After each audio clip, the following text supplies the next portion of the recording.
I don't like words that hide the truth. I don't like words that conceal reality. I don't like euphemisms or euphemistic language. And American English is loaded with euphemisms because Americans have a lot of trouble dealing with reality. Americans have trouble facing the truth. So they invent a kind of a soft language to protect themselves from it. And it gets worse with every generation. For some reason, it just keeps getting worse.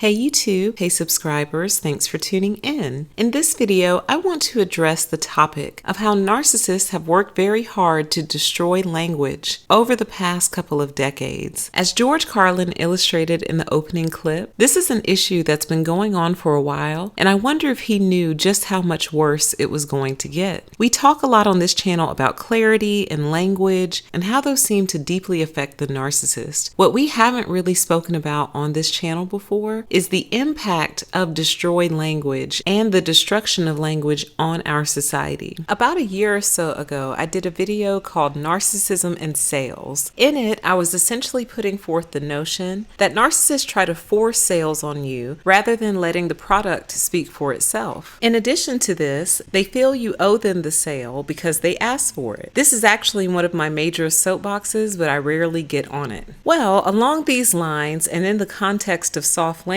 I think a perfect illustration of how this has been inflicted on us is in the modern day marketing and sales tactics. Brands that are very heavy on the soft language and positive only thinking will rarely give you a straight answer when interacting with their customer service department. Some guilty brands will even go so far as to erase, delete, and block comments and commenters who don't have positive or soft things to say about the brand. Some will argue that a brand has the right to protect itself, but where is the line between protecting oneself against slander and hiding the truth? And this is where soft language comes in. Marketing departments are hired to highlight and exaggerate product features while controlling customer interactions via the use of soft language. This spills over into our everyday life when people adopt the habit of never speaking harshly or in a way that will upset anyone. Ironically, the effort put into crafting the soft message underlines the fact that there is a truth to be told. There is something else that needs to be said that the deliverer of the message is afraid to say. Let's look at some examples. Truth: we're cutting 150 jobs to save money. Soft: there are times when every company has to make some difficult decisions. After much consideration and deliberation, the company has decided to transition out 150 roles. These adjustments will help maintain operations into the future. This is just one and a very small example. What is this delicate padding we've started using to convey our true thoughts and feelings? Why don't we realize that in many ways we are lying when we do this? This is a sidebar, but this has begun to happen to YouTube. You really have to comb or already be subscribed to channels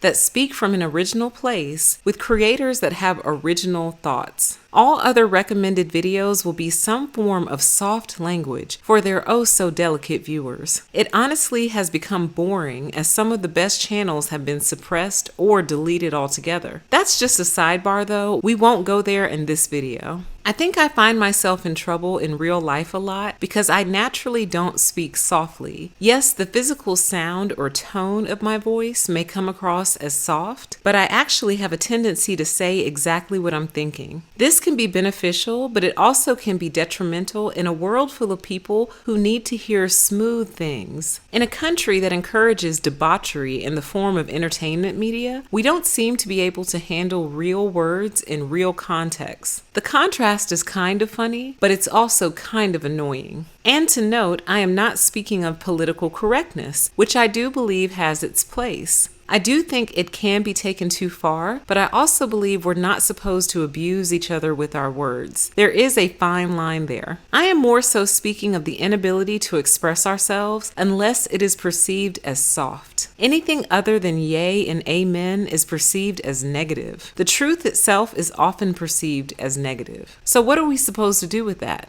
My personal practice is to do my best to speak the truth anyhow. You can sometimes watch their face wrinkle up as that clean cut comes through. No one has ever been that real with them before. It gets me in a lot of trouble, so I can't recommend it, but I go to bed knowing that I've been honest with that person. Beware of soft language, kids. It will rock you to sleep, and it will prevent you from telling the truth when you need to. Take care, stay safe, stay healthy, and as always, I grant you the permission to exist. Bye-bye.